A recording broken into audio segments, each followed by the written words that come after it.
I'm excited to get into it because it's just East Palestine, man. I've been seeing this new conversation circulating, and people are right to be skeptical. I'm not trying to disparage anybody for saying, maybe this is all a big lie, because I'm willing to consider that this is all some big manipulation, like completely fake. But I think what I said to somebody in the comments or in Twitter is like, well, a personal opinion, if people that are saying that this didn't even happen, they're ignoring the facts. Now, that doesn't mean that these facts could be, we could be being fed nonsense by people but it's hard to think about the fact, Texas A&M, Scott C. Smith, and like 3 other independent experts who have shown their results. I mean, it's really hard to see that as a coordinated lie, but it certainly could be. But what they're saying is that, well, it looks like it all just dropped off. And so it doesn't look real. It looks like it's all about the land grab kind of conversation. And that's one of those earlier arguments, that it was only about land grab. I don't know why people want to do one or the other. I clearly think both of them make sense together. But I just think it's important to keep talking about this because Scott C. Smith his numbers are ridiculous. I mean, even the Guardian came out. What was it? Well, I've opened right here. It was on March 17th. And they said the new data shows that dioxins and other chemicals hundreds of times above the level they're safe. How in the world can the Guardian put an article out like that? And yet it continues as if we're not even, they're going, no, there's nothing happening over here. There's nothing wrong. And they're sick, but it's not from us. That's actually where it is right now today, that they're gaslighting these people and telling them that they're not sick. Our tests show that you're fine. And even Texas A&M and all, it's so crazy, man. How did we get here? Well, I mean, I was just looking at an article out of the UK where they're saying that people's perception of time is all skewed because of lockdown, and the way that people remember events now is all wrong. And so if you're assaulting people's psyches almost every day with a brand new psyop or fear-mongering thing, or war, this, that, then they're going to either misremember or completely forget major events that took place, and how many other train derailments have people heard about just since East Palestine, to where you would probably be hard pressed in a grocery store to find a bunch, more than 5 people that could give you 3 relevant facts about East Palestine, especially in light of everything else that they've been inundated with in just the last 4 months. It's only been 4 months. Well, and you even have the big one now, it seems that all the corporate media is focusing on, is the India derailment. And it's so interesting that, it's not that it's not a story. I mean, it's just, but the point is that maybe the thought just pops in my head. Maybe it's simply because, you continue to bury derailment. Like, even if you look up, all of a sudden you get all these pop-ups, of course, that it's driving you towards the new ones and not East Palestine, despite that being the first 2 words. It's kind of like hiding and burying that stuff, sort of like the Died Suddenly documentary title and how it just buried all that information. That's kind of that's one of the ways to look at it. But on top of that, the memory point, it's interesting. Those that haven't looked into this, it's a fascinating topic about police and, the reality that your memory is not even remotely accurate. Like, we all have completely influential, like, based on our personal experiences and, your memory, even like the next day, you compare, reports of people that saw something, car colors incorrect, or, all these different things. And none of them end up, some points are right, but they're absolutely, 100% a white car, 100% a black car. Nope, they're both wrong, and it's just what you think you remember. And then, of course, you add trauma to that. Oh my God, it's way out of control, right? You have trauma and that kind of stuff to people's lives. Well, that affects the way that they can perceive these things and memory and recall. And there's been studies on this stuff, so we all just went through one of the most traumatic things in our lives, most likely for a lot of people, in history in general, for society. So clearly people are traumatized. There's a really great talk somebody gave at the Rebel for Cause 2 days ago, and I forget the acronym. I'm going to reach out to him to have him on the show, because this is something I've never even heard of before this, but he's talking about an ACE score. It's an acronym, ACE, and I think it's adverse childhood events. I kind of laughed at that term, even like adverse events, like the way they frame it for vaccines. Yeah. But the point is, it's like children that have like abuse and violent interactions and, things like that. It's primarily abuse, like sexual abuse and stuff like that. And he talks about how this score is something that you can literally use. And there's a study done, and it got laughed out of the mainstream community, and it's still disputed. It's still dismissed to this day, but you can see the correlative points. It's really interesting. And he points out the LGBTQ community on average have it's something like I don't want to misquote it. I forget, but it was a higher number than average. And that kind of makes sense. Not that the average person can't, decide to do what they want, but the most people that end up in that path are there for a lot of different reasons, and it's interesting to think about, but so it kind of ties all together back to the memory point that people are just, we're all highly traumatized. His point ultimately was that that's possibly by design from the government, to create the kind of abuse that causes people to do those kind of things. Well, and I mean, we've had similar conversations in terms of that, where along the lines of the like slow drip MK Ultra that people have been subjected to for decades, and all of the cultural conditioning that not just through on-screen entertainment, but handheld devices and all that kind of shit, to where people are, I don't know, slowly broken. And it's the response from the government is never disconnect and go outside. Right. You know what I mean? It's never go touch grass, go hug your grandma. That's not what any of it is. Of course. It's always, get more locked in, shut yourself in, play. There was that nuclear fallout PSA, what to do in a nuclear attack. Oh gosh. And they literally say in it, tune into the, whatever government broadcast, and we'll let you know when it's safe to go outside. Like, yeah, that's the best angle to go at it, because I think all people, well, I mean, there's totally a conversation about whether nuclear stuff is actually as dangerous as we're told, but that aside, that's a valid topic that people should look into. I'm not even sure where, like, Matt wrote a recent article about that, and his argument kind of in the middle of it all was that the data, which people couldn't dispute and it could be fake and all that, but seems to suggest that it's definitely dangerous at high levels, but apparently not. And even the argument of some people, medically beneficial at low levels. And that's actually proven in a lot of ways with certain treatments that use like isotopes and radioactive things to treat people for medical things. Very interesting. So it's like, how can that be possible? But yet we're arguing that's fake. And I don't know. I'm not sure. I haven't had enough time to dive into that aggressively. But my point was that we all seem to know about nuclear risks, the bombs and, war and stuff. And so to scare people like that and say, I mean, how would we know? Nope, people don't have a radioactive sensor in their homes, most likely, so you're going to stay at home. I mean, that might be the next logical false flag scare tactic, because then what are we going to do? If they're telling you radioactive threat outside, most people, even people that don't trust them, are going to be like, I'm not going to risk that. So it makes sense. Well, and I mean, I was listening to, the guy who's coming on, been about an hour, Corey, on Charlie Robinson's show. And they were talking about, even by the CDC's own numbers, 130 million people didn't take the jab. Right. And so that's in and of itself. And I do believe that's a very low estimate. I think they're hyping that to agree. But in and of itself, that's encouraging. And what that says to me is that even the scaremongering around the invisible enemy of COVID wasn't enough for them to lock enough people. Although I feel like it was a more of a dry fire or a live fire exercise where they needed to gauge the compliance on an international scale. I've heard that a lot, and it's certainly a valid possibility that, they just kind of wanted to test the waters, but I don't know. It's a hard sell for me because of how many moving parts this was. I mean, like, I find it hard to believe that they would execute that if it was a test on a worldwide scale, because none of us have seen. That's one of the things I think really kind of shook a lot of people. It doesn't matter what narrative you spin. You stand back and just look at the reality. It's never in history happened that almost every country, even adversarial countries, took the exact same action at the same time for the same reason. That's crazy. And then of course we have the part of the larger document. I always forget the full name, but the lockstep part of the Rockefeller document. It's hard not to see that. And for me, it'd be really hard to make that seem like just a test. You know what I mean? But who knows? I mean, maybe that these people they think in grandiose ways now going forward with the kind of world government technocratic mindset, Yeah, if you're going to go to the trouble of gaming it out on paper every year, eventually you're going to have to take it to a practical setting. You're going to have to take it out of the lab.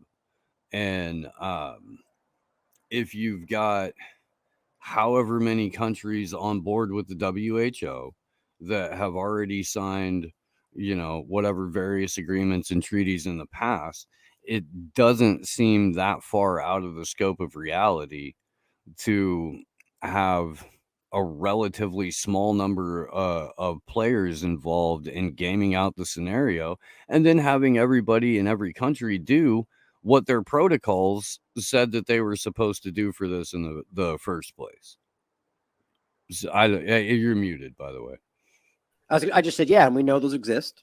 We know that they coordinate. And I mean, we've seen the Event 201s, and China was there. It's very clear that they have this coordination. And here's another way to look at it too. Point is, we don't know, right? But here's another way to look at it, because we tend to be very binary thinkers, even people that see through the two-party paradigm. It's this or this. And that's social engineering, in my opinion. But it could be somewhere in the middle, right? It could be that, like, here's one way to look at it. Is my opinion. I think it's quite near impossible to remove the idea that China and the United States to some degree work together on what went down. Somebody was giving a presentation about the 300-year plan and the 100-year plan, the China discussion, and how it mentions like a release of a bioweapon. I mean, it certainly makes sense. I mean, I'm not going to dismiss the idea that China could executed a plan to try to take over more territory. I mean, the governments do this, right? In no way am I under the impression that China, good guy versus they're all crazy and they're all trying to vie for control. I just think it'd be a hard, that's the point, is that that's certainly possible, right? But you can see that it seems to omit a lot of the things where they work together. But here's an explanation that might, you could argue this would make that make sense, but that there's an in between, right? So that they're adversarial on a lot of ways, even though I think that Corbett has proven to a lot of people that there's a back channel, usually through Israel, to weaponry and so on, but that ultimately they knew what was going on, right? They're working with them in the Wuhan lab. They know what they're building. They know what's going on there. So they also know, and other governments know, but in different ways, right? So you got the bad guy side, if you want to frame it that way, the adversarial side, that are well aware of the dangerous things the U.S. government's doing with China. Then you got the other side, people that like the UK and Italy and the rest that are on the good, the friend side. And they also know what they're working on, right? So they all kind of generally know that it's a dangerous thing. And then suddenly something happens. Now, most of these people are like, okay, I know they've got a dangerous thing over there. This sounds like the thing we know, the kind of stuff. France was involved in different parts. Like, they all kind of have an insight point to this. And so when this started, it could very well be that it was a test. They got out of control, right? And then all of a sudden, that's why they all seemingly took the same action, even though they're adversarial, because they're aware there is a problem. Now, that doesn't mean necessarily this was dangerous, or that it was something like, there's a lot of different variables to this whole damn thing. But I just think it's interesting to think about the other possibilities there. It doesn't have to be, leak or this or that. There's all sorts of moving parts to how it could have been an in-between. I mean, we all forget about the Wuhan games, the timing of the event 201. It was like the exact same time, and how all, I mean, look, there's so many points to that people don't talk about. That the U.S. government almost always is like leading most of the different things in those games. They finished worse than I think they ever have historically, right? We have evidence of multiple people in the U.S. military that were sick on record. They didn't go to the game. They were sick. Now, they don't say that was COVID, but seems pretty interesting, right? Right, shot right next to the Wuhan market that they claim where it didn't come from, right? But they point at that. There's so many things that we just ignore. Or, of course, the outbreak around Fort Detrick, and they shut it down because they know there was a leak. I mean, how many things can we ignore? It's just so perfect little succession. The ground glass opacity, the breakout around the nursing homes, and it's just so silly. There's so much there, So to see one government, I find that hard to believe. Yeah, you're right about that, and I've never tried to sell like certainty on any of this, you know what I mean? Because there's too many moving parts, there's too many people involved, there's too many world governments, there's too many individual doctors, all that kind of shit. So you can incentivize people to go your way and talk your line fairly easily, but what you can't do is get every single feral cat into the cage at the same time. Right. And it is, well, I guess that's why you get, 4 or 5 African presidents dead in a couple of years, and you get, all of which were against it, and the people that replaced them were for it. I mean, that's kind of hard to miss. We don't know for sure, but that's a lot of data points there. Whitney, I think, wrote, or somebody on her, either her or somebody on her website wrote a good article about that. Yeah, no, I remember covering it. We were talking about the guy from Tanzania the oh my God, Mfule, I think his name was, but we were Yeah. talking about him early on because he was the guy who had the fruit tested. Yeah, the kiwi, right? Yeah. It Yeah, was like, and then he mysteriously disappeared right. and came back a couple of weeks later that was like, oh yeah, the virus is real. Everyone should mask up, and then dropped dead 2 days later. There's another guy that I can't remember now. Dr. Scoglio, PhD. He's the one that also came out. I don't think he was from the US, but he came out and said, not that that matters, but he came out and said, that he tested numerous things. And he said something like a 95% false positive rate. And it's just, of course, because he said something they don't want to look at, they call him fake news. And he's not a PhD now because, it's just so silly. The guy's an intelligent person. You look at his track record. He's not, it's just so funny how they just dismiss these things. But, that was one of the parts that really, it is kind of bewildering. Like how many, like if you stand back and think about how many different points there are throughout this whole thing, whether the PCR test, the false positives, and it's any one of these things should have at least derailed the narrative. Any one of them, right? And this gigantic pile. It's not even a pile. Am I wrong? Is there any part of their narrative that hasn't been shown to be at least dishonest or misrepresented? Not a shred of it. Can't speak. Not a single piece of it. I would love to hear people's thoughts because I'm sure some people disagree, but I can't think of any aspect of it. Like you just name a part of it, we're going to be like, oh, well, here, and it's not our opinion. Like that's how it used to be. This is like, here's 4 different peer-reviewed science studies from last 6 months that say exactly the opposite of that. It's mind-blowing, man. And it's not just this topic either. That's what I keep seeing. It's, as you stand back, East Palestine. And right before you got in, we were discussing the whole Jamie Foxx situation. Yeah, super interesting. Where, so according to the dude who was on Dr. Drew, who was, saying that he had spoken to somebody in the room. He's the author of the article that was getting shared, right? I think so. Yeah, because as far as I could tell, as much as he sounds like he, it still ends up being his. He's stating he heard from somebody that apparently, I don't know if I haven't followed it since the day before yesterday, but that he was told, and all he says is this person close to Fox. Have we found out who that person is yet? No, we haven't. It's hard to bank it on that, He says, I had somebody in the room who let me know Jamie had a blood clot in his brain after he got the shot. He didn't want the shot, but the movie he was on got pressured to get it, and found out from the man in the room was that the blood clot in the brain caused him at that point to be partially paralyzed and blind. That's going to be a really hard thing to keep under wraps. If that's real, which I'm not dismissing it at all. Like that's obviously, right? That's happening all over the world right now because of these injections. And I think it's pretty clear. I'm not going to say I can know for sure, but it's a pretty obvious likelihood that he had the injection.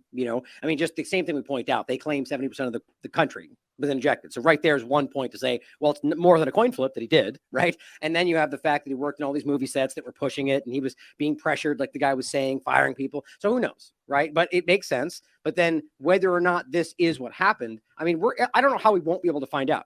Right? Either he's going to just disappear from public eye, and we're all going to go, okay, we know what happened, but we won't know for sure, and we have to say that, but it's obvious, or he'll come out, and then it's hard for me to take one person's word who we can't vet anything, but all that aside, if I had to guess, I would say this is probably what happened. Yeah. Well, at that point, it's like the Seymour Hersh Nord Stream thing. Well, no, you've got a source who says he was in the room. In that regard. Yeah. I just mean I think that's what you're going on. Oh, go ahead. Sorry. Well, but the basis for AJ Benz's article is, that source. Right. And right. So no, I agree with that's, that. That's where we're going. That's what we're going. Now, I don't know what kind of, I don't know who AJ Benza is that's at all. The difference for me. And that's only a personal point. I just have a little more reverence for Seymour Hersh's work and the things he's already exposed, so, but I said that when that came out too, you remember, like it's just one source. And so we don't know, even though I think Seymour Hersh has a good track record for the most part, we don't know. But I think clearly now after this is fleshed out, and I think he's 100% right. It's been, I think I would even say proven based on all the other supplementary work and other stuff that's happened, the statements from the government. But see, with this, we're just kind of left with this one person who I'm not familiar with, which thing, it's really about the data, not whether his reputation, but obviously I've said in the past, always it plays a factor, but it's about what we can prove. So we'll have to wait and see what happens. But again, that's going to be the resting point right there. Yeah. If he had a stroke and he's paralyzed, somebody's going to say something about that. It's not going to be able to be hidden. You don't just hop back up in a week. Like, if, at the very least, if he's just off the public scene for a long period of time, that's going to, in my mind, be like, yeah, that's probably what happened. That's, especially he's in the middle of a bunch of movies, right? Just He was drop off. supposed to play Mike Tyson. Right. He's got all sorts of high level stuff happening. You don't just disappear. So I think this is going to be a hard one. So I'm just going to give it a day or a week and see what happens. And, we'll see where it ends up. But yeah, I mean, I think the thing is we don't really, this story is important for the normies. It's a Damar Hamlin times 100, right? This is a much bigger deal. And so this is a very hard one for them if this is what actually happened. But for those of us that know what's going on, we don't need Jamie Foxx's story to prove this.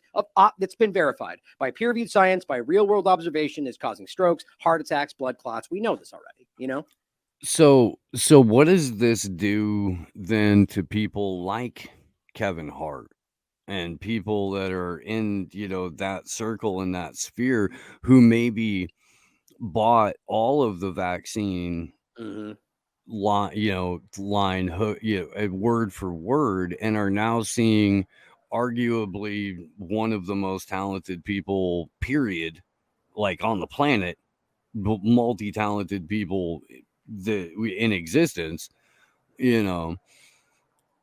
be completely reduced to a paralyzed, blind, freak, hospitalized individual, because they were forced to take this thing. Now, I don't know the actual breakdown of how many people working in the industry went through with taking both shots, or whatever. But if you're watching, arguably an icon who's not even 60 yet get taken out by this thing, what's that do to, what do you think? Yeah. I mean, hopefully these people have the access to, I don't know, like Merriam's book or something like that. And they can, get a hold of, some celebrity doctor or another that passes them on down the chain to somebody with actual information. Yeah. But Well, I mean, the problem is that, these people, especially those that have already taken it, and we've seen this in the community, in the society, that, even though they have a suspicion, they're kind of like, I don't know, they have 4 of them in their body. And so they're kind of like, I'm just going to double. I'm just, what's the benefit of me going, yep, I was wrong. They're just going to, they probably secret, like, I'm not taking anyone no matter what, but I'm not going to admit I was wrong. I'm going to take their narrative. That's what happens. So they're going to give a narrative. Unless this comes out in some way, they're going to say, here's what really happened. Don't trust the conspiracy theorists. And people like Kevin Hart, I don't know, I don't even know his stance on it, but somebody who may promote it, I think you sound like that he does. Is that the case? Well, I was just saying, he was in the room with Jamie. He's one of those people that come out of seeing Jamie Foxx in the hospital and I see what you mean. Have any comment other than, oh, you should pray for this dude. Yeah. Well, that's just these people. People might as well be politicians today, right? They know their careers on the line and every single thing they say. So, but nonetheless, the point would be that I think this is going to weigh on them, right? I mean, obviously, at the very least, they're going to wonder whether that was the case, even with the narrative going forward. So they'll either have the courage to stand up, which I guarantee, in my opinion, they won't, because that will ruin their careers. So they're just going to do nothing, and they're going to keep quiet, and they're not going to take any more, though, because they know, right? And that makes them a coward to a degree, because they're allowing people to be hurt by something that they've now discovered is dangerous, and they should have already known the whole time. But, it's interesting what they will then do going forward. It's impossible to know, but it's interesting to see how controlled all this is, and it's not just people in Hollywood or politicians. It's the entire structure. It's the elitist circles. It's all of it. There's all of us. Then there's just like this upper echelon of stars and Thor, all this stuff. And they're just, it's locked. I mean, they are locked in, man. We do not cross that barrier, and we get glimpses into it every now and again. And it just shows you this caste society, this 2-tier society or multi-tiered society that we live in, which is not even remotely what we're told that it is, That's what stands out for me on that. That was one of the things that was wild about the whole Ye thing. Was when he came out and said, you guys have no idea how managed we are. You have no idea, how like Hillary Clinton is calling my wife to talk about some, and that's why they hate him now. That's why he's an evil white supremacist, even though he's black, it's like, it's just so stupid. No, but he hung out with Jonah Hill, so he's cool with the Jews now. Well, but see, that's the thing is that's the whole misrepresentation. Which I know. The point though is that it's such a silly thing that he like. Is that like the mainstream point? Is that why you're saying that, or are you just making a joke? He came out with a tweet and said, "I hung out with Jonah Hill, and now I'm okay with the Jews." Yeah, but see, again, so if that's real, my point is that's not even what he was even saying. If you listen to No. what he was saying before, it wasn't like I hate Jewish people. Like he I was trying to know. make a point about how ridiculous people were. I'm not saying I agree with everything he said. There's a lot of stuff I even pointed out that I'm like, well, right there, like that's a little bit, a lot of it came from Nick Fuentes, to be quite honest, like a kind of side just going along additional to what he said. But either way, we know now how that worked out. He basically tricked these people. There are people with Nazi symbols in their stuff right now on Twitter. Explain that for me. I just showed it on my show not too long ago, right this moment. But he can post something that's not even an actual Nazi symbol. That's what I'm pretty sure. Even Alex Jones said he felt like Ye set him up. He said that live on his show recently, that he did the whole thing to kind of set up. I actually feel like it was more him setting up Twitter, to be quite honest. But he showed that symbol, and then they censored him immediately. And all he said was love everybody and showed a symbol that is provably not even remotely connected to the Nazi concept. And so he showed that they were ridiculous. And then going forward, there's been people screaming all sorts like kill Russians or kill whatever, or people espousing Nazi ideology on Twitter. Weirdly enough, he doesn't care today.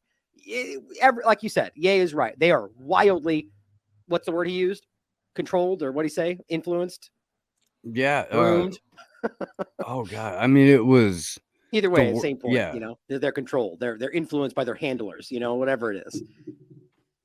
One other thing I want to say, and then I'm gonna have to drop off. I got to get ready for that interview.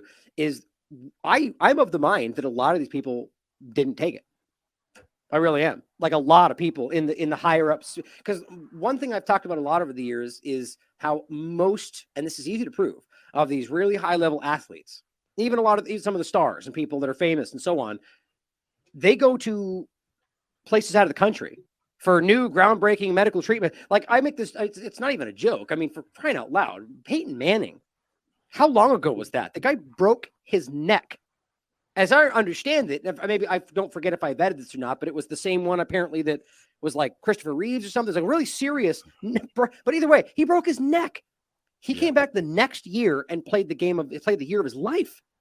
I mean, think about how dumb that. I mean, it's not dumb. It's amazing, right? But the point is that we don't have access to that kind of treatment. Like the point was that wasn't Western medicine. He didn't go to Kaiser Permanente. He went to another country and got some ridiculous, all these high level treatments and whatever else. And so my point is that they are well aware of our cut you open, take things out, give you chemicals, Western medicine system that's killing people. It's a second leading cause of death in this country, going back and forth. It's real. That's crazy. Yeah. And so the point is that these people know that. And so I would argue the Jamie Foxxes potentially, right? I mean, this would suggest otherwise, but these people in this field, they had access to this stuff, as we had proven. There was high-level financiers and banks that got caught paying for fake vaccination cards. Remember that? So I don't know. I'm of the mind that a lot of people didn't do it.